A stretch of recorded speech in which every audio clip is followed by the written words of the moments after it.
सिद्धेभ्यः ओम नमः सिद्धेभ्यः। अहिंसा परमो धर्म की। आचार्य गुरुवर श्री कुंड कुंड भगवान की। आचार्य गुरुवर श्री ज्ञान सागर मुनि महाराज की। आज के आनंद की जय।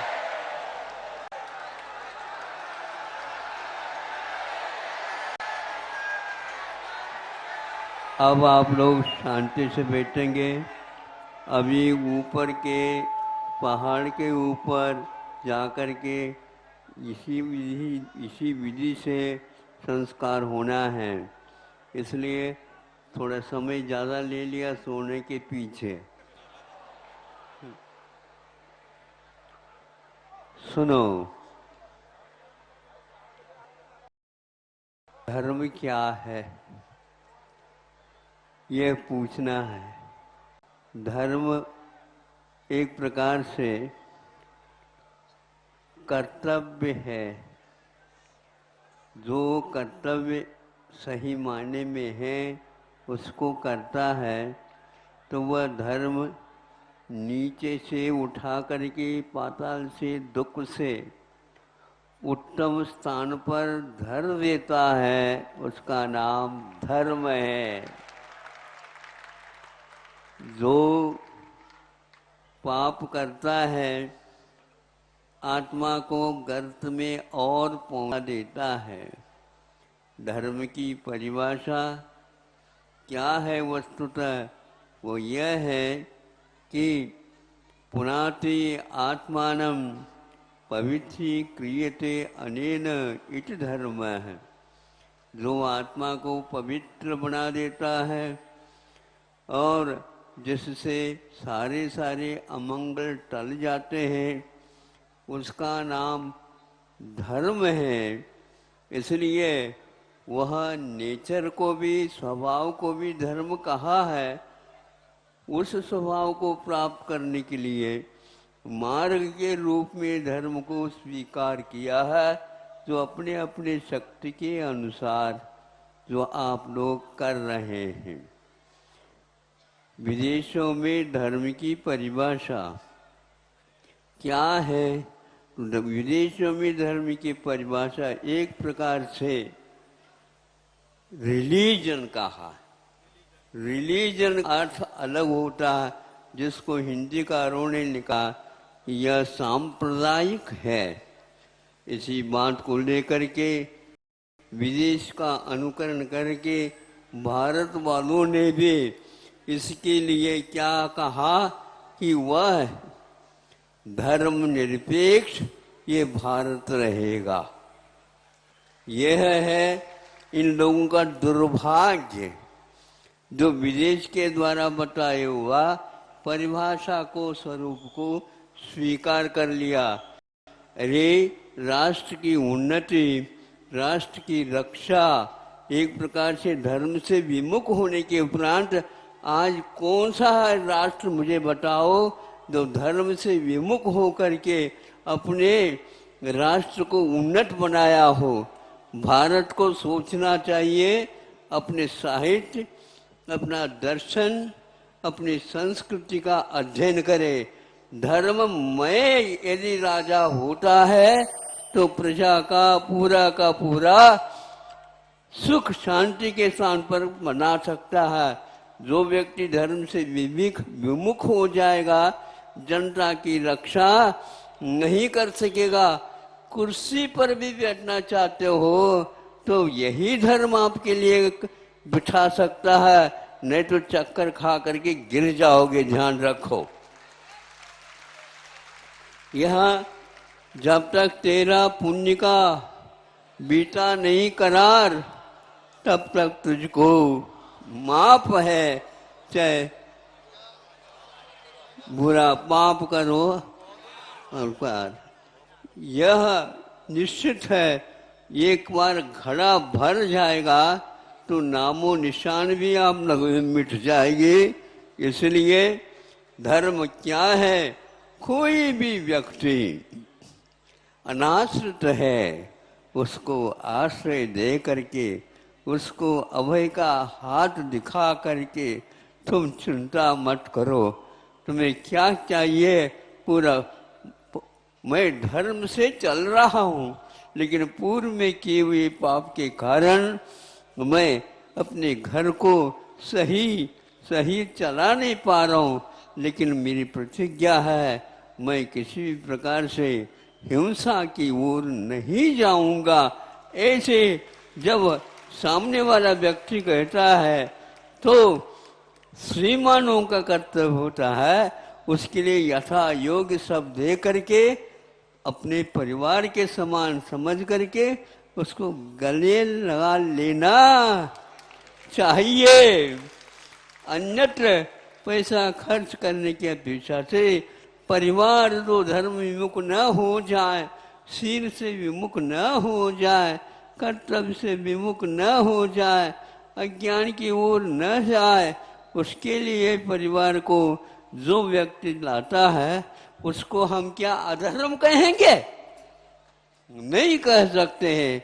इसलिए भारतवासियों को कहना है हमारा, यहाँ पर शास्त्रों में लिखा है लोक संग्रह करो, लोभ संग्रह नहीं। लोक संग्रह करो, ये लोकतंत्र है और लोकतंत्र में रह करके आप धर्म निरपेक्ष की बात करते हो, ये बिल्कुल गलत है। ये शिक्षा विदेशी शिक्षा का परिणाम है। इसलिए जल्दी जल्दी यदि आप संविधान पुस्तिका बनाते तो उसमें धर्म निरपेक्ष नहीं, धर्म सापेक्ष, दयामय धर्म हो, इसके अलावा संसार में कोई धर्म नहीं। जिसको पीड़ा हो रही है, कष्ट हो रही है, उसमें वह तड़प रहा है, उसको देख करके जिस व्यक्ति के आंखों में पानी नहीं आता है, तो यह क्या नारियल के जो आंखें हैं क्या, जिसमें से इसे कुछ भी नहीं निकलता? सोचो, विचार करो। इसलिए आज से ये संकल्प लो, जल्दी जल्दी नेताओं को कह दो नहीं, हम धर्म सापेक्ष, हिंसा से रहित, झूठ से रहित, चोरी जारी से रहित और कुशील से रहित होकर के हम परिग्रह की सीमा बनाने, और सीमा बनाने के उपरांत जो बच जाता है उसको इस प्रकार के जो अनाथ अनाश्रित अज्ञानी जैसे हैं उनको देख करके गले लगाना। इसके अलावा भारत का उद्धार न हुआ था और न आगे होगा। यदि आप लोगों को अच्छा लग रहा है तो ताली बजाइए।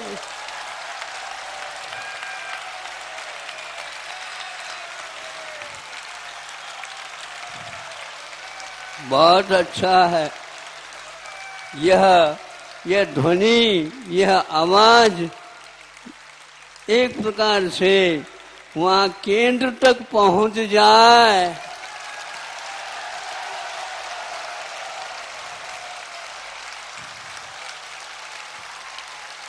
ये बड़े बाबा के दरबार की आवाज है। इसको हम चरितार्थ आप ही लोगों से कर सकते, मान सकते हैं। और कोई भी नेता चुन करके आते हैं, किंतु हम क्या करें, हम मजबूर हैं।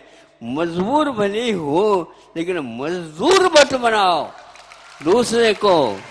हाँ, ये मजबूती के साथ आपको करना है।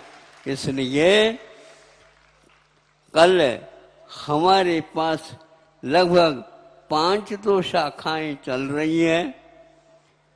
प्रतिमास्थली की ओर से हजारों बच्चियां जहां पर विद्या अध्ययन करती है, संस्कार पाती है, इन सबको देख करके और समाज के सब एकत्रित होकर के 170 से 75 कम से कम पढ़ी लिखी नहीं समझे, वो सारे के सारे प्रतिज्ञाबद्ध हो गए आपके सामने। और उन्होंने कहा कि हम उस प्रकार के विद्या अध्ययन कराएंगे, संस्कार देंगे, जिसके द्वारा कोई भी बच्चे पराश्रित नहीं होगी। यदि मान लो उनके लिए और विशेष कष्ट दिया जाता है तो उसके लिए ऐसा ऐसा संस्कार दिया जाएगा जिसके द्वारा वह 10-10, 20-20 और बच्चियों को तैयार करके स्वाश्रित और पराश्रित नहीं, स्वाश्रित होकर के माता पिता भाई बहन परिवार के, और इतना ही नहीं राष्ट्र के लिए भी अपना योगदान देने के लिए प्रतिज्ञाबद्ध हो गई। मैंने सोचा भाई इतनी व्यवस्था कैसी होगी, जैसे पूर्व में 5 की हुई थी, ये एक साथ 5 यदि होते हैं तो आज कम से कम भी 20-2500 स्थान से आ रहे हैं। हमारे यहाँ भी प्रतिभा स्थली होनी चाहिए। एक एक स्थान में 2-2, 3-3 करने के लिए भी तैयार है। ऐसे श्रीमान उदार मना यदि आप यहाँ आकर के बैठे सुन रहे हैं, हाँ महाराज सुन रहे हैं, आपके तरफ से ही वोट विलंब हो रहा है। नहीं, हम जल्दी करने में विश्वास नहीं रखते हैं। जब तक इसको हम अच्छे ढंग से समझेंगे नहीं और व्यवस्थित नहीं करेंगे तो एक साथ 5 प्रतिभास्थली भी खुल सकती है, लेकिन ये केवल आपकी ओर से देख करके ही किया जाएगा। कोई भी सौदा करते हैं तो बा सौदा, हाँ, हमने वह पंच कल्याणक में कहा था, मैं आया हूँ बात सौदा करने के लिए। हाँ, इसी प्रकार आप लोग यदि विश्वास दिलाते हैं तो हम और भी यह जो पढ़े लिखे होकर के काम कर रहे हैं, क्योंकि उनको समझ में आ गया कि यह संसार बहुत अंधकारमय है। भारत को लोग आप समझ रहे हैं कि प्रकाश में है, नहीं, यह प्रकाश नहीं, वह आलोक मुझे चाहिए जिसमें दिन में भी सूर्य यदि ग्रहण को प्राप्त हो जाए तो भी रात में भी और दिन में भी ग्रहण न लगे भारत को, ऐसा आलोक की आवश्यकता है। और आपके पास यह हिम्मत भी है। होते हुए भी एक व्यक्ति आगे होता है तो 10-20 व्यक्ति बहुत जल्दी हो जाते हैं। हम तो इसी सुराख में हैं कि किसी भी प्रकार से आप लोग अब तो कम से कम उस आलोक की ओर दृष्टिपात करो। इतना कहा, दूसरी बिंदु से चलता हूँ। दया धर्म का मूल है। दया के बिना धर्म मिलता ही नहीं, उसका मूल मिलना तो बहुत दूर की बात है। आज अंडों को तो शाकाहार घोषित किया जा रहा है और दूध को तो हिंसा परक मान करके उसके लिए छोड़ने के लिए आगाह कर रहे हैं। देश विदेश में इसका माहौल बनता जा रहा। परिस्थिति उनकी क्या है उसका भी हमने अध्ययन किया है, क्योंकि दूध के लिए क्या क्या अनर्थ करके दूध को उपलब्ध कराया जाता है, वह एक ठीक रास्ता नहीं। लेकिन उसके कारण उस दूध को मांसाहार घोषित करना ये कतई ही ठीक नहीं। यदि तामसी मांस से उत्पन्न होता है तो सर्वप्रथम माँ का नंबर आ जाएगा वहां पर। क्या आप लोग माँ के उस दूध को नहीं पिलाओगे अपने बच्चे को? वह माँ रोती है। यदि मान लो दूध वह हमारे यहाँ नहीं मिला तो बच्चे का पालन पोषण कौन करेगा? तो है गैया कहती है रंभा बोलते हुए, मैं करूंगी, चिंता मत करो। ऐसे कामधेनु का अवतार लेने वाले यहाँ पर पशु है, और उनकी भी बात आप नहीं सुनेंगे तो कोई किसको सुनेंगे? नहीं, वहाँ तीली का दूध माना जाता है, उसका सेवन नहीं करने के लिए आप लोगों के लिए कहा गया है। किंतु बच्चों को 10-15 दिन तक उस दूध का यदि सेवन गैया कर देती है तो जीवन के अंत ही नहीं, अन्य जीवन में भी वह दूध अपना काम करता रहेगा। ये शास्त्रोक्त है, इसमें कोई संदेह नहीं। हिंसक पशु पक्षियों का भी पालन पोषण दूध से ही होता है, और उस दूध को छोड़ करके अन्यत्र नहीं। हाँ, दूध को प्राप्त करने के लिए, उसके द्वारा बने हुए व्यंजनों को प्राप्त करने के लिए येन केन प्रकारेण उपलब्ध नहीं करना चाहिए। सिंथेटिक कृत्रिम दूध की आज इतनी भरमार हो गया है।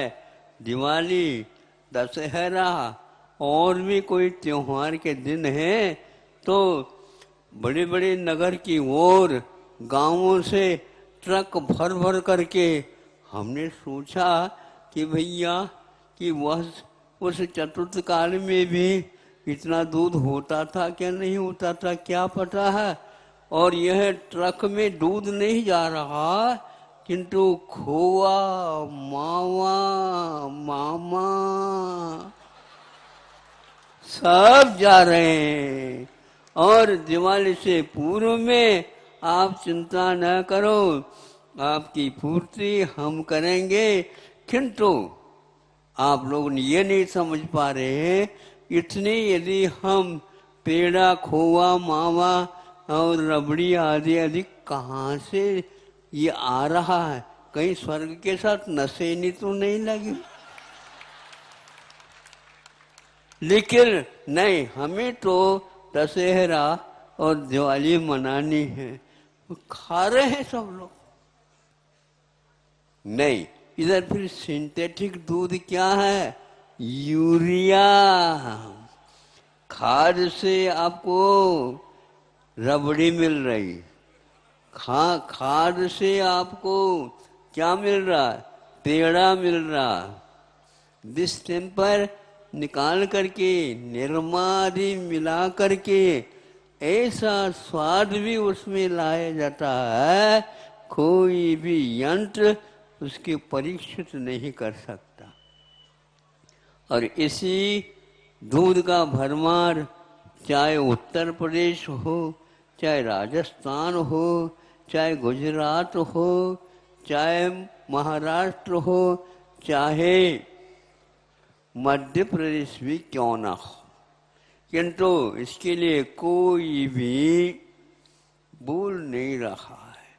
धड़ाधड़ ऐसे ऐसे चर्बी इत्यादि के माध्यम से भी उसका निर्माण करके आप लोगों के यहाँ पहुँचाया जाता है।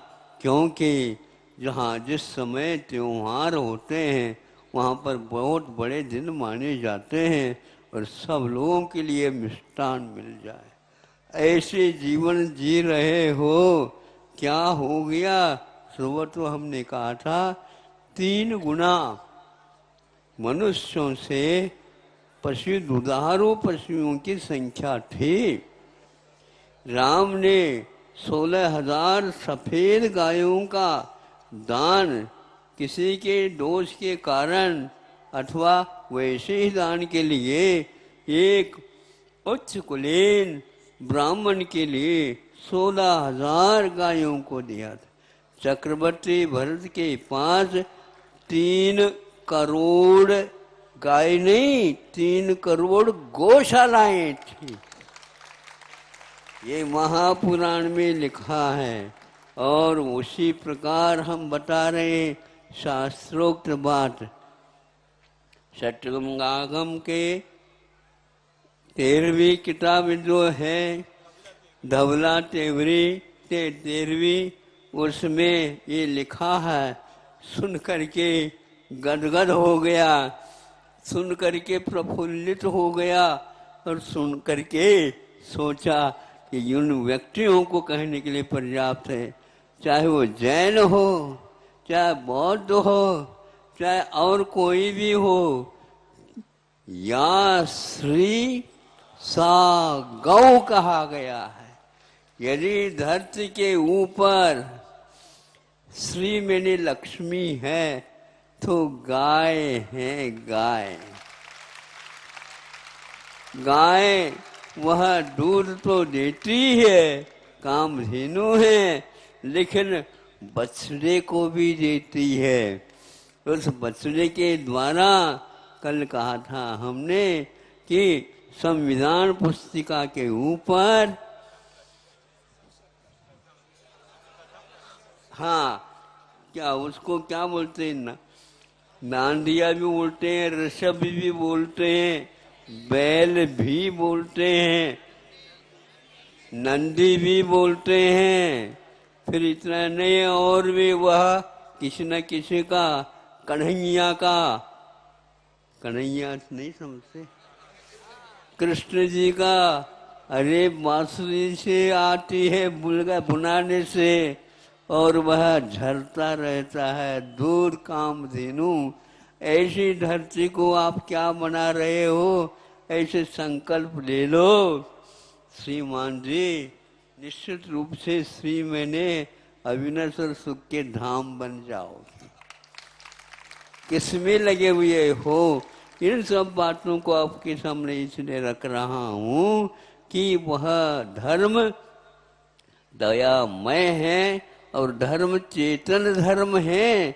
यह सब चमक पिमक जो कुछ भी है ये धर्म नहीं है। इसलिए अचेतन को कोई भी व्यक्ति सेवन नहीं करता। यदि भोगो भोग होता है वस्तुतः है तो वह चेतन का ही होता है। ऐसे इस भारत को था उसको पुनः बनाना चाहते हो तो हमारा कहना है कि अब तो 5 दिन में आप लोगों ने देखा होगा देव भी तरस रहे हैं। हाँ, इस साल तो पंच कल्याण 10 दिन के लिए करना पड़ा और बड़े बाबा के दरबार में डबल हो जाए तो कोई बाधा है ही नहीं। अब ये लोग आप लोग भी सोच रहे हैं महाराज और भी खिसका दो तो हम तैयार हैं।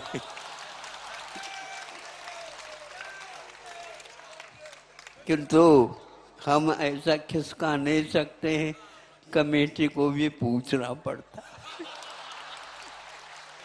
रात को दिन को एक करके आप लोगों की व्यवस्था में लगे। यहाँ पर ये जो ठाट बाट आप लोग देख रहे हैं ऐसे भी व्यक्ति हैं जो मंच का दरवाजा, मंच का दिशा किस ओर है उन्हें पता नहीं। उनको तो इतना ही पता है कि भैया शाम हो गए तो सुबह क्या बनेगा और सुबह हो तो शाम को क्या बनेगा। आगत अतिथियों का सत्कार के लिए वो रात दिन जुटे हैं, तब कहीं जा कर के आप लोग यहाँ पर बैठ रहे हो। कि आज मैं देखा कि ऊपर जो वेदी के ऊपर आप बैठे हैं उसी के लाइन से नीचे को भी दिख रहे हैं सब। इतना पैक हो गया है कि अब थोड़ा सा पानी रह गया तो वेदी और जमीन, धरती और जमीन सब एक हो गई हैं।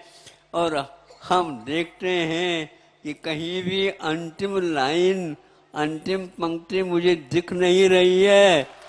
यदि आपको यदि आपको मेरा हाथ दिख रहा है तो सुन लो, ये जो सामने बैठे हैं उनसे भी ऊपर देख लो तो मेरा हाथ दिख जाएगा आपको। हाँ, क्योंकि आचार्यों ने कहा है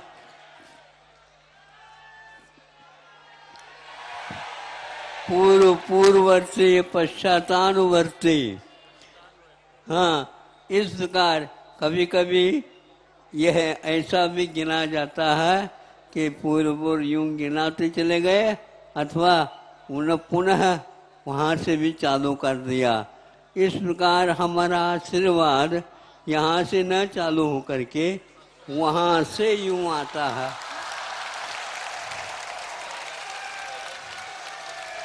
इसमें सब आ गए, किंतु आप दूसरे नंबर में आ गए जा। कोई बात नहीं, सभी लोग समता के साथ सुन रहे हैं। अब समूह शरण का द्वार भी खुल गया है, पूजन होनी है। महाराज लोग, ये समझो ये बहुत बड़ा कार्य था, जो यदि 100 त्यागी तपस्वी यहाँ नहीं आते, मुझे विकल्प था ये शरीर काम नहीं कर रहा है, ये पंच कल्याण में ये पूर्ण मंत्र का उच्चारण करेगा, लेकिन दूर दूर से यात्रा करके महाराज लोग आए, आर्य का संघ आ गया, प्रतिभा शनि आ गई, और जितने प्रतिभा शनि में अभी है उससे भी ज्यादा एक ही दिन में ब्राह्मी और सुंदरी, एक इतिहास बन गया, इसमें कोई संदेह नहीं। हाँ, प्रतिष्ठाचार्य और ब्रह्मचारी लोग इतने आ गए, और कौन से मूर्ति का नाम, चांदी के मूर्ति, विधि नायक चांदी के एक होते थे, अब 25 विधि नायक हो गए। कोई पूछ नहीं रहा है इसका न्यूछावर क्या है। हम तो ये कहते हैं भैया न्यूछावर मत पूछो, कल नहीं मिलेगा तो हमारा कोई दोष नहीं है। फटाफट धड़ाधड़ सभी लोग सुबह जो कल एक तोला आधा तोला इसमें हो रहा था, नहीं अब कुछ नहीं, ये सोने से ही प्रारंभ कर दो। 1 किलो 2 किलो आधा किलो ज्यादा किलो करते चले जा रहे हैं। सोना बरस रहा था, और इतना बड़ा वह छत्र बनना है, इतना बड़ा वह शिखर बनना है, उसमें सब कुछ होना है। शरीर सभी कुछ यहाँ पर समय के अनुसार पूर्ण हुआ। हमें तो बहुत ही विकल्प रहता था, जैसे पहले बड़े बाबा को उठाया है और इस सिंहासन में आकर में बैठ तो गए, लेकिन इसका पंच कल्याणक कैसा होगा, तो ऐसा होगा।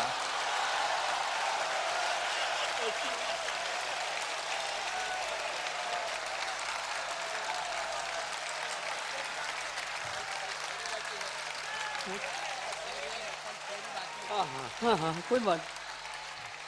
अभी आप केवल ज्ञान होने के उपरांत केवली भगवान का तीर्थंकरों का विहार होता है। आप लोगों को सुबह सुबह होगा। मैं सोचता था कि आज तक मैं निर्माण कल्याण के दिन उपस्थित रहा हूँ, बड़े बाबा हमें पूछते हैं क्या नहीं, बुलाते हैं क्या नहीं, दिन दो बुलाएंगे ऐसा आश्वासन मिल रहा है, बताते हैं। बाकी सब लोग जल्दी जल्दी पहुंच जाएंगे, लेकिन हम भी भगवान से प्रार्थना करते हैं सभी लोगों को न गर्मी रहेगी न सर्दी रहेगी। आया करके सब लोगों को बहुत बहुत बच्चों को लेकर के आते हैं, कैसे उनका निर्वाह हुआ कैसा होगा। हमने कहा फरवरी में फ्री हो जाओ सब लोग, और ऐसा ही हुआ। नहीं तो अप्रैल में तो फुल हो जाता। बहुत कठिन था, पानी इत्यादि का कोई प्रबंध नहीं, और गर्मी इतनी है तो कैसे बचोगे आप बताओ, कहाँ तक प्रबंध होगा। बहुत अच्छा है, आप लोगों को बात समझ में आ गई कि कई लोगों को महाराज जो आप कहो उसके लिए तो हम हो कह सकते हैं, समझ में कच्छू नहीं आए।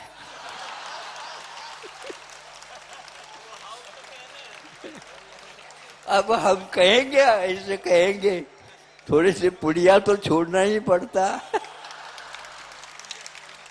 हाँ, बहुत अच्छा। अभी महाराज लोग वगैरह गए हैं, जाएंगे। हाँ, फिर देर हो जाएगा। हाँ, इतना ही पर्याप्त है ना। मतलब ऐसा है कि समय पर सब कुछ करना है, इसलिए है। कल फेरी भी होना है, कल सुबह जो है कल्याणक होना है, कल और भी कार्यक्रम हैं। अभी इन लोगों के सोना चांदी छूटा नहीं बता रहे हैं, नहीं समझे। सारथी वगैरह बनेंगे, कौन कौन बनता है, फिर कौन कौन मूछों के बर्ताव दे करके बैठ जाता है, वो भी दिखेगा। बहुत अच्छे ढंग से होगा। सभी ब्रह्मचारियों ने मिल करके तो ये कार्य समय पर संपन्न किया। ये न भूतो न भविष्य जैसा हो गया, लेकिन बहुत अच्छा। गुरु महाराज की कृपा, उनका आशीर्वाद, उनकी शब्दावली छोटे से किंतु यहाँ विद्याकालीन पक्ष थे और गुरुकुल बनाओ, ये हमारा आशीर्वाद है। आज भी उनका हाथ दिखता है, उसको देख करके ही सब कुछ काम होते हैं।